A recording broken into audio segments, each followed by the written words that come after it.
On the cold morning of December 11th, 2008, in Onsan, Gyeonggi-do, a quiet city nestled just outside Seoul's, 8-year-old Nayoung awoke to a routine start of her day. She shared a simple breakfast with her father, while her mother, like many working parents in South Korea, had already departed for her job. Bundling up for the winter chill, Nayoung grabbed her backpack and coat, preparing for her solo walk to school, a familiar ritual she undertook daily, reflecting the independence fostered among young children in her community. It was around 8:20 a.m. when she set off, choosing to avoid the bustling main road and opting instead for a quieter, elevated side street, where the absence of rushing commuters and cyclists made her journey feel calmer. That day, the biting December wind swept down the narrow path, amplifying the street's eerie quietness, a stark emptiness that might have discouraged others from taking the same route. As Nayoung continued her solitary walk, her thoughts were perhaps preoccupied with school and her friends, unaware that this morning would deviate from every other day she'd ever known. Just as she neared a small, 3-story church she often passed by, her routine was abruptly broken. A man stood outside the church entrance, someone she hadn't seen before. The man was middle-aged, with unkempt black hair and an exhausted, almost worn-down expression. It was 8:30 a.m., and Nayoung was barely 10 minutes away from her home when she crossed paths with him. Seemingly friendly, he greeted her, asking, "Do you attend this church?" His voice held a forced cheerfulness, and he slowly inched closer, attempting to bridge the distance between them. Nayoung replied politely that she attended a different church, but her instinct to step back was immediate. Despite her response, he continued to draw nearer, his slurred, overly loud speech betraying the stale scent of alcohol on his breath. This man, Cho Doo-soon, was not a harmless stranger. Behind his strained smile and seemingly benign demeanor lurked a past filled with darkness, a record of 17 previous criminal convictions deeply troubled, violent history. In that moment, he manipulated his words and actions to present himself as a gentle neighbor, even managing to convince Nayoung, however briefly, to let her guard down. He played his part well, portraying himself as a friendly elder wanting to show her around the church. As he drew close enough to her, the situation changed in an instant. Without warning, he wrapped his arms around her in a seemingly affectionate embrace, like a grandparent greeting a beloved child, but it was a calculated grip. Cho covered Nayoung's mouth with one hand, his grasp tightening as he whispered to her, his voice low and unsettling, as he carried her into the empty, silent church, the doors closing quietly behind them. "You must go to this church," Cho Doo-soon insisted as he carried Nayoung through the church lobby. Navigating toward a secluded family bathroom at the end of a dim hallway, he kept a firm grip on the terrified child, who struggled and resisted, her small fist pounding futilely against his grip. Inside the confined bathroom, Cho locked the door and roughly set Nayoung down, positioning her on the closed toilet seat lid. She was cornered, defenseless against his aggression, yet she fought with every ounce of strength she could muster, kicking, screaming, and desperately attempting to break free. Her defiance enraged Cho. His demands turned vile, and when she resisted, he lashed out, his blows landing on her small, tear-streaked face, silencing her screams. His violence escalated, leading him to bite her cheek, the sharp pain and bleeding forcing her into horrified submission. Cho's brutality only intensified. He tightened his grip around her neck, choking her until her vision faded and she lost consciousness. Believing he had ended her life, Cho continued his assault. Moments later, he left the bathroom, fleeing from the church and abandoning Nayoung in the wake of his horrific crime. When Nayoung regained consciousness, the pain was overwhelming, yet she found the strength to crawl toward the hallway, her faint cries for help barely carrying through the silent building. Her pleas, "Please save me," eventually reached a passerby outside who rushed in, discovering Nayoung covered in blood and collapsed on the cold floor, unable to move any further. The person called 119, and soon the police and ambulance arrived on the scene. The medical team carefully assessed Nayoung's condition, noting the severe injuries that distorted her young face, swollen, bruised, and bleeding, her eyes barely able to open from the trauma.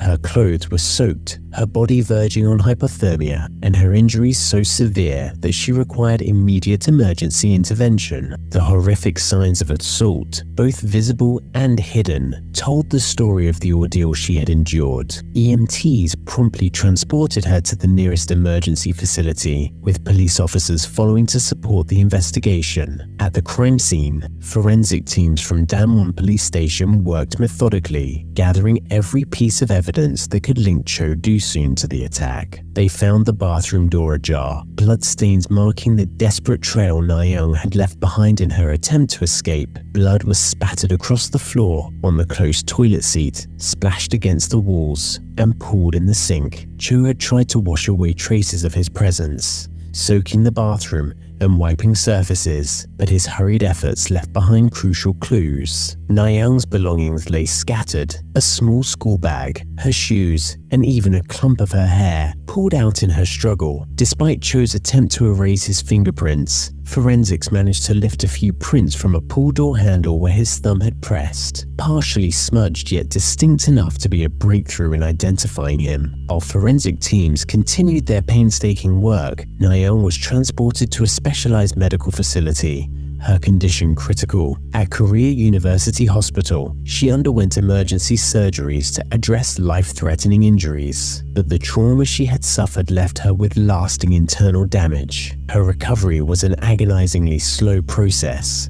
Doctors had to remove a significant portion of her intestines, forcing her to rely on a colostomy bags, with only a slim hope of regaining full function in the future. As Nayoung fought for physical healing, her emotional scars ran deeper. Her family, now faced with a new reality, made every sacrifice to support her journey. Her father leaving his job, her parents taking her to Seoul every weekend for continued care and therapy. To aid in her psychological recovery, Nayoung began attending counseling sessions at the Sunflower Center, a haven for victims of sexual assault, where she sought refuge and strength amidst the darkness that had enveloped her young life. For years, she would return to the center, navigating her way through the waves of depression and PTSD that followed her every step. Then, in a vital turn of events just 3 days after the assault, the National Police Agency achieved a crucial breakthrough. The fingerprints recovered at the scene were matched to Cho Doo-soon,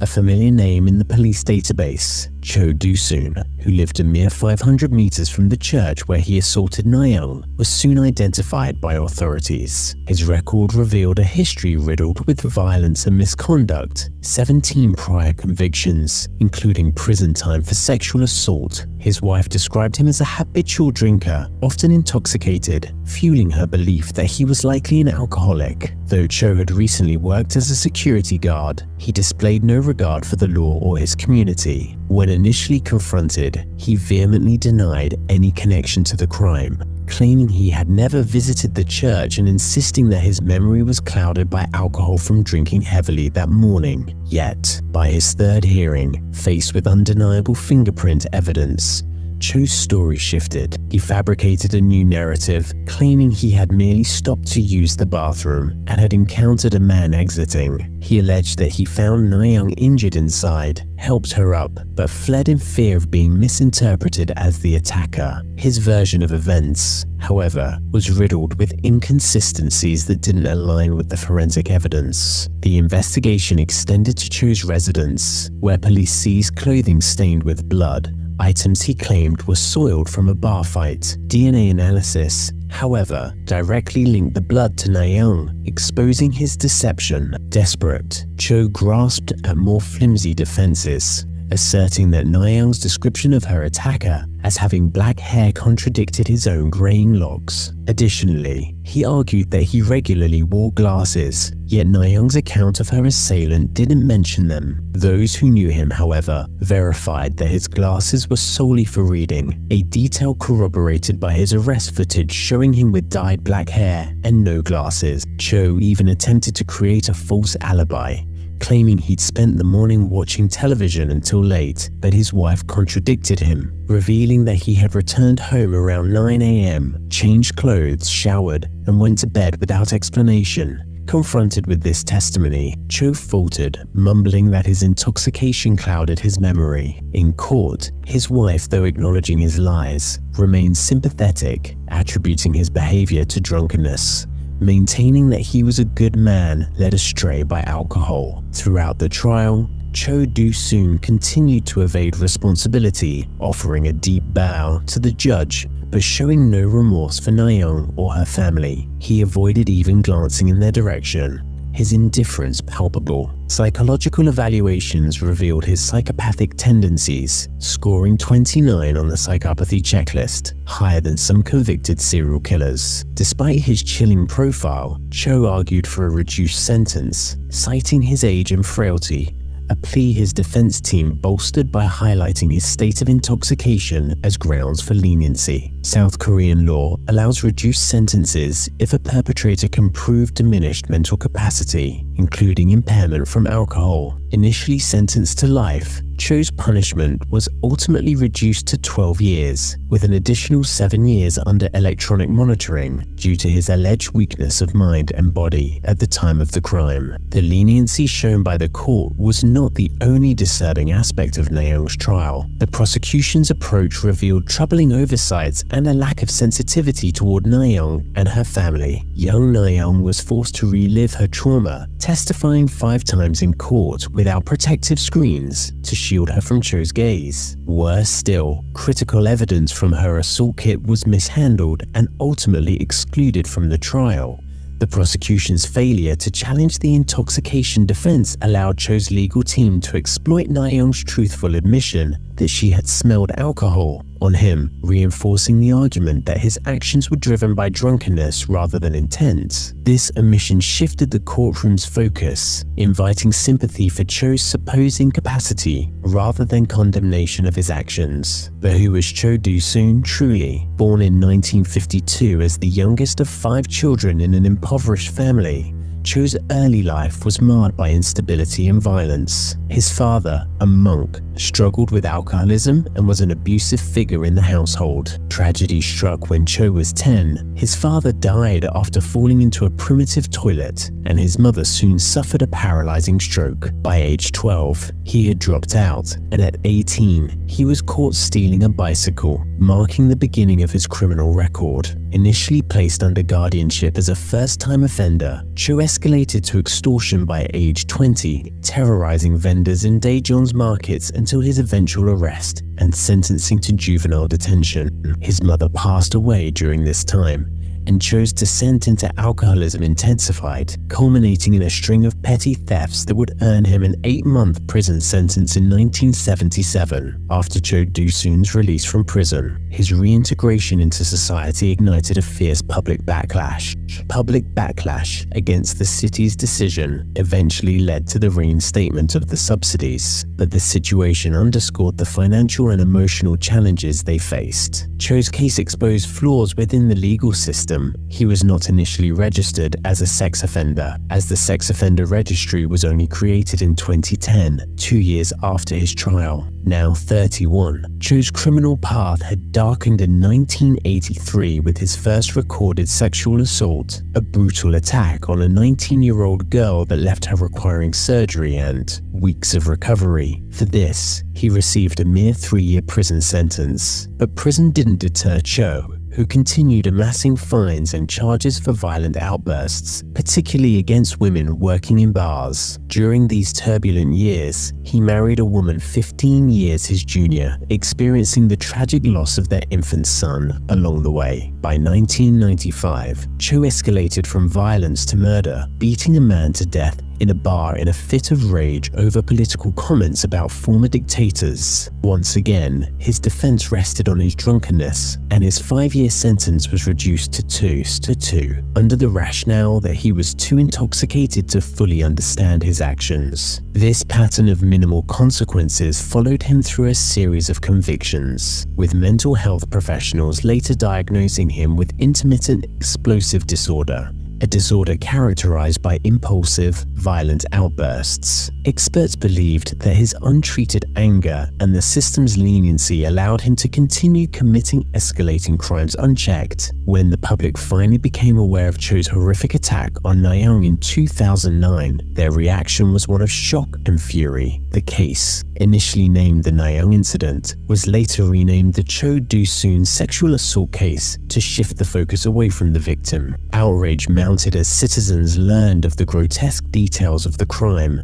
prompting movements to support Nayoung's family financially and legally. Now an adult, Nayoung continues to struggle with the emotional aftermath, relying heavily on psychiatric treatment and retreating into the comfort of children's cartoons, avoiding media that might bring her back to that traumatic day. Despite her family's encouragement to move away from Onsan and start anew, Nayoung insists on staying in her childhood home, fearing that relocation would rob her of the supportive network she has in the city. Though the proximity of Cho's residence, only 500 meters away, remains a constant source of fear. Cho's restraining order permits him to come within 100 meters of her, a distance that deeply unsettles her family, particularly her father, who even offered to shoulder debt to pay for Cho to move elsewhere. Cho's release prompted significant safety measures around Nayoung's neighborhood. The city installed over 70 CCTV cameras, each one a reminder of the lingering threat Cho's presence posed to his victim and the community. Authorities provided Nayoung's family with smartwatches that would alert them if Cho, monitored by an ankle bracelet, ventured too close. These precautions, however, came with an emotional toll, leaving Nayoung's family feeling as if they, too, were forced to live under constant surveillance. Public outcry intensified, with citizens petitioning for legislation to prevent future cases like this. Some proposed expanding the protective zone around Cho, enforcing an alcohol ban, or mandating segregation for repeat offenders. However, legal barriers and concerns over potential human rights violations stymied these efforts. The challenges facing Nayoung's family didn't end with her safety. Financial support from Onsan City became contentious when an insurance payout for her medical expenses was misconstrued as surplus income, jeopardizing the welfare subsidies the family relied on. Public backlash against the city's decision eventually led to the reinstatement of the subsidies, but the situation underscored the financial and emotional challenges they faced. Cho's case exposed flaws within the legal system. He was not initially registered as a sex offender, as the sex offender registry was only created in 2010, 2 years after his trial. False information about the case proliferated, with sensationalized reports and unfounded claims further clouding the narrative